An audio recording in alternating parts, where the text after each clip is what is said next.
কেউ 50,000 টাকা ইনকাম করছে, কেউ 15,000 টাকা ইনকাম করছে, কেউ বা 50 লাখ টাকাও ইনকাম করছে, তাই তো? বাঁচতে গেলে কতটা টাকার প্রয়োজন তোমরা বলো। কে 15,000 টাকা ইনকাম করা ব্যক্তিটা যে সব থেকে সুখী সেটা বলা যেতে পারে না। 15,000 টাকা ইনকাম করেও কিন্তু অনেকে সুখী 50,000 টাকা ইনকাম করার থেকেও। তাই সুখ হচ্ছে মানুষের মনের ব্যাপার। টাকা মানুষের স্বাচ্ছন্দ্য এনে দিতে পারে, কিন্তু কখনোই সুখ এনে দিতে পারে না। তোমার যদি সুখে থাকতে চাও, টাকার পিছনে না দৌড়ে যেটুকু আছে সেটুকু নিয়েও সুখে থাকা যায়। অল্প ইনকাম করা মানুষটাও কিন্তু সুখী হতে পারে, যে যদি সেটাকে মানিয়ে নিতে পারে।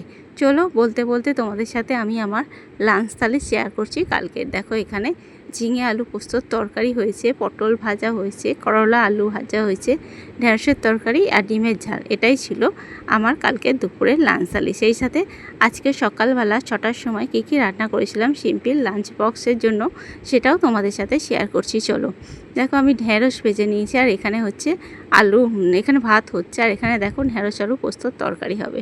তো দেখো, ঢেঁড়স ভেজে নিয়ে মশলাপাতি সব কিছু দিয়ে ঢেঁড়স আলু সবজি আমি করে নিয়েছিলাম। সেই সাথে এখানে দেখো ডিম সিদ্ধ হয়েছে, কুমড়ো ভাজা হবে, ভাত হয়ে গেছে। এগুলোই ছিল সিম্পল লাঞ্চ বক্স। দেখো, কুমড়ো ভাজা করে নিচ্ছি, কুমড়োগুলোও ভাজা হবে, আর ডিমটা সিদ্ধই ছিল।